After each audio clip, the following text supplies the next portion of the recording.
Good morning students. In our last session हमने coordination chemistry के बारे में स्टडी किया था। कोऑर्डिनेशन केमिस्ट्री हमारा कंप्लीट हो गया था।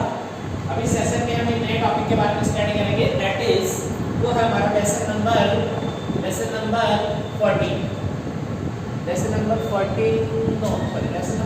है। उसके बारे में बात करेंगे, दैट इज पॉलीमर। पॉलीमर के नाम से जाना जाता है और इसे हम कहते हैं बेटा बहुलक। क्या कहते हैं इसे? बहुलक कहते हैं।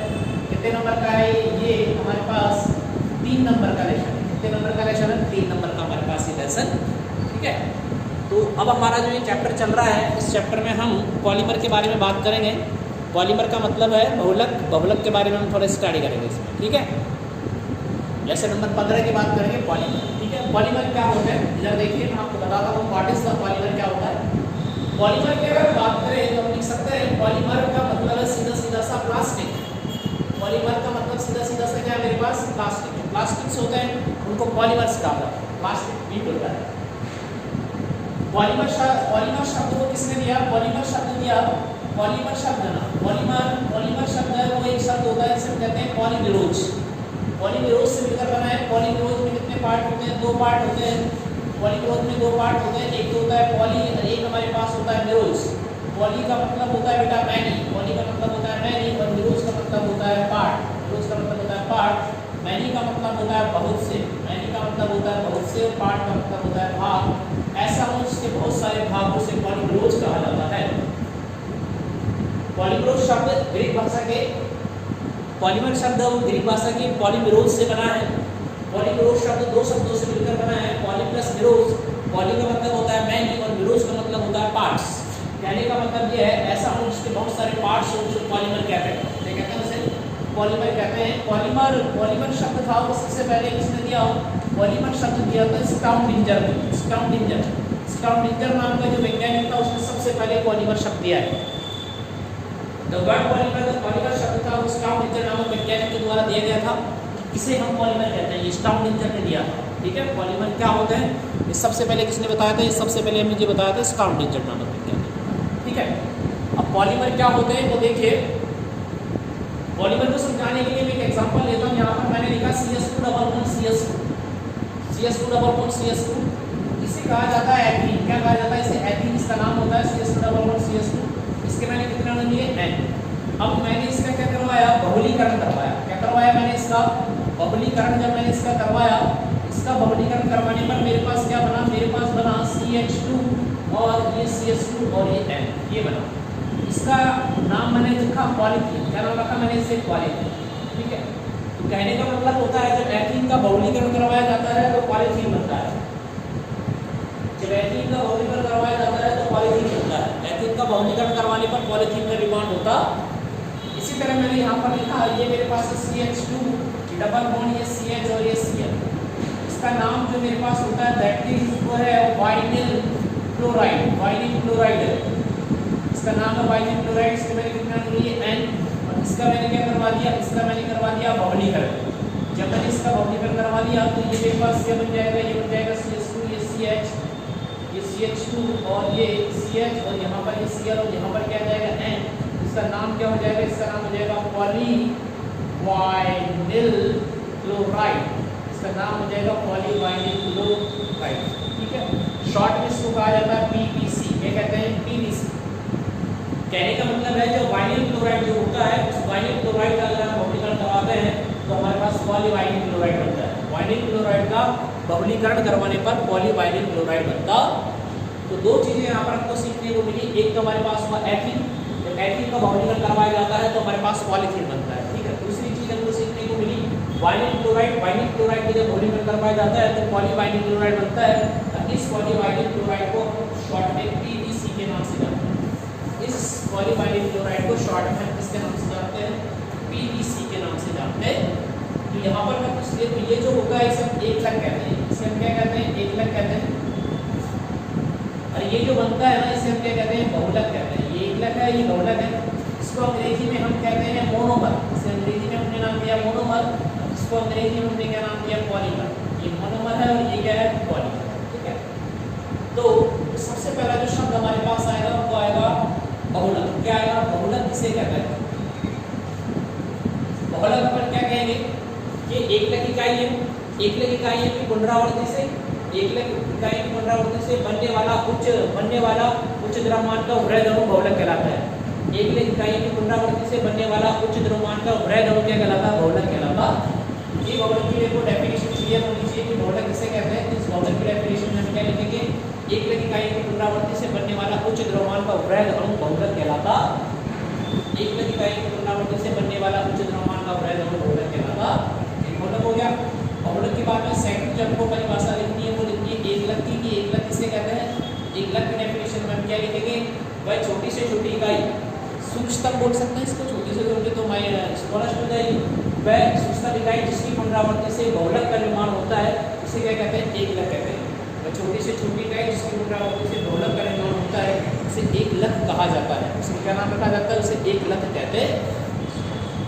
एकलक लगने के बाद अगला जो टॉपिक हमारे पास आएगा वो आएगा बहुलीकरण। वो हमारे पास क्या आएगा? बहुलीकरण की। बहुलीकरण किसे कहते हैं? बहुलीकरण में आप लिखोगे कि एक लक से बहुलक बनने की प्रक्रिया, एक लक से जो बहुलक बनने की प्रक्रिया होती है उसे बहुलीकरण कहते हैं। एक लक से बहुलक बनने की प्रक्रिया को बहुलीकरण कहते हैं। ये मेरे पास बहुलक है, बहुलक को अंग्रेजी में कहा जाता है पॉलीमर। बहुलक को अंग्रेजी में कहते हैं पॉलीमर। एकलक को अंग्रेजी में कहते हैं मोनोमर। क्या कहते हैं? मोनोमर कहते हैं। और बहुलीकरण को अंग्रेजी में कहते हैं पॉलीमराइजेशन। पॉलीमराइजेशन कहा जाता है। फोर्थ चीज जो मेरे पास आएगी वो आएगी बहुलीकरण की मात्रा। बहुलीकरण की मात्रा, तो बहुलीकरण की मात्रा क्या होती है? एक लक से बहुलक बनने में जितनी एकलक इकाइयां भाग लेती हैं, एक लक से बहुलक बनने में जितनी एकलक इकाइयां भाग लेते हैं उसे बहुलीकरण की मात्रा कहा जाता। एक लक से बहुलक बनने में जितनी एकलक इकाइयां भाग लेती है उसे बहुलीकरण की मात्रा कहा जाता है।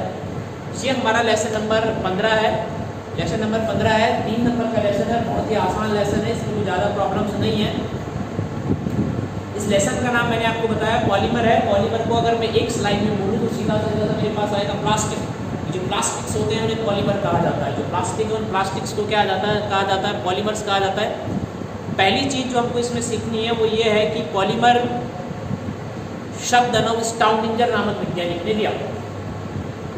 पहली लाइन जो हमें क्लियर करनी है वो ये है कि पॉलीमर शब्द को स्टाउडिंगर नामक वैज्ञानिक ने दिया।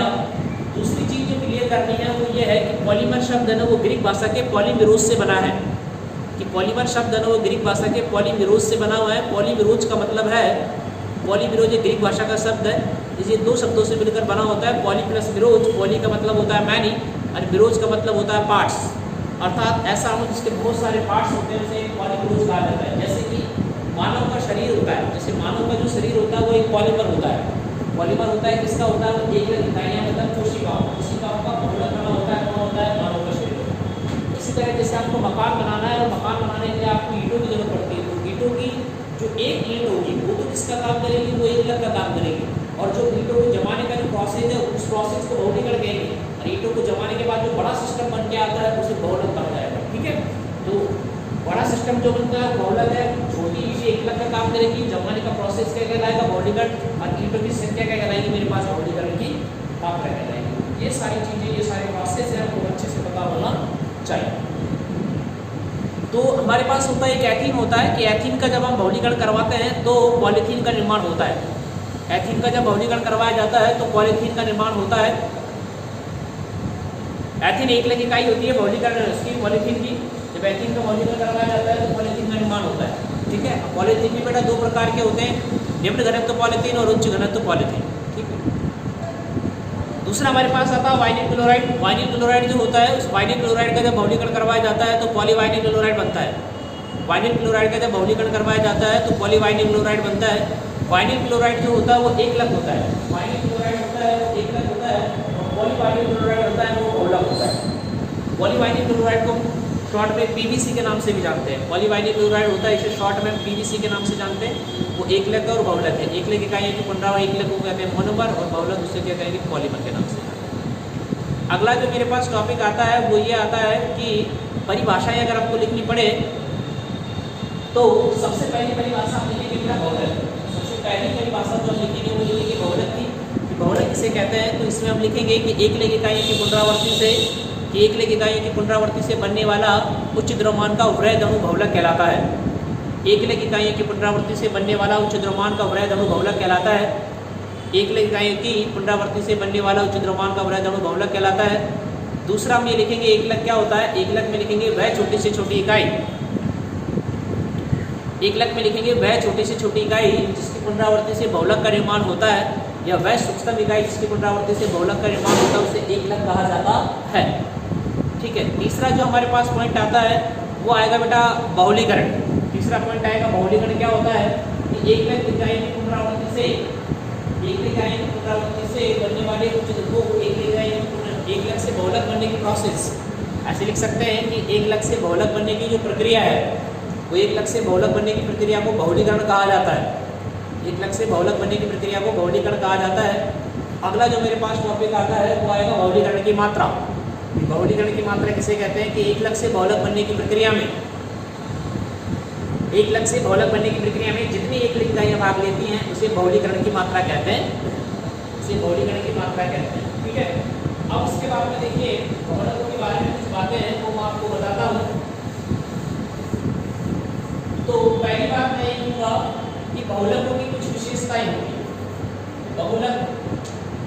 बहुलकों की विशेषताएं, बहुलकों की अगर हम विशेषताएं की बात करें तो पहली विशेषता, दूसरी विशेषता। पहली विशेषता ये होती है कि बहुलक होते हैं ना वो रासायनिक रूप से अक्रिय होते हैं। रासायनिक रूप से क्या होता है, अक्रिय होते हैं बहुलक। बहुलकों में सह संयोजक आबंध पाया जाता है। पहली बात, बहुलक रासायनिक रूप से अक्रिय होते हैं। दूसरा, बहुलकों में सह संयोजक आबंध पाया जाता है। तीसरा, बहुलक जो होते हैं अधिकांश बहुलकों के नाम से पहले पॉली शब्द का उपयोग होता है। अधिकांश बहुलकों के नाम से पहले पॉली शब्द का उपयोग होता है। पहली बात, बहुलक अक्रिय होते हैं, मतलब ये रासायनिक अभिक्रिया नहीं कर पाते। दूसरा, बहुलकों में सहसंयोजक आबंध पाया जाता है, बहुलकों में सहसंयोजक आबंध पाया जाता है। तीसरा, बहुलकों में अधिकांश बहुलकों के नाम से पहले पॉली शब्द का प्रयोग होता है। दूसरा, बहुलकों का जो द्रव्यमान है, बहुलकों का जो द्रव्यमान है वो 10⁻³ से 10⁻7 U तक होता है। ये U इज द यूनिफाइंग मास होता है। ये U को यूनिफाइंग मास कहते हैं। U का मतलब होता है यूनिफाइंग मास, मतलब एकीकृत द्रव्यमान। यूनिफाइंग मास मतलब एकीकृत द्रव्यमान होता है। यहाँ पर हमको बहुलकों की कुछ विशेषताएं देखने को मिली कि बहुलकों की क्या क्या विशेषताएं हो सकती हैं। तो बहुलकों की जो सबसे पहली विशेषता आएगी वो ये आएगी कि बहुलकों की पहली विशेषता में अपन लिखेंगे बहुलक क्या होते हैं, अक्रिय होते हैं। अक्रिय का मतलब ये रासायनिक रूप से कम क्रियाशील होते हैं या अक्रिय होते हैं। दूसरा, अधिकांश बहुलक जो होते हैं उनमें सहसंयोजक आबंध पाया जाता है। बहुलकों में सहसंयोजक आबंध पाया जाता है। तीसरा, अपन ये लिखेंगे कि बहुलकों के नाम से पहले अधिकांशतः पॉली शब्द का प्रयोग होता है। चौथा, बहुलकों का जो द्रव्यमान होता है वो 10⁻³ से 10⁻7 U तक होता है। बहुलकों का जो द्रव्यमान होता है 10⁻³ से 10⁻7 U तक होता है। इसका यूनिफाइंग मास, यूनिफाइंग मास का मतलब होता है एकीकृत द्रव्यमान।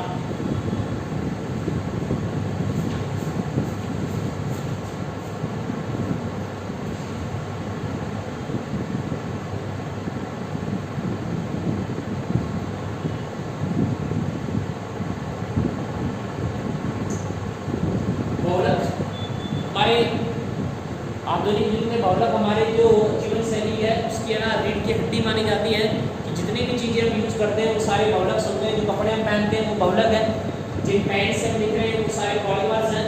ठीक है, ज़्यादातर चीज़ें हम जो यूज करती हैं वो पॉलीमर ही होती है, बहुलक है। जिनमें ज़्यादातर प्लास्टिक में की चीज़ें हम यूज कर पाते हैं वो सारे क्या होते हैं, बहुलक होते हैं। सारे क्या होते हैं, पॉलीमर्स होते हैं। तो अधिकांश से रीढ़ की हड्डी होती है ये पॉलीमर्स हमारे।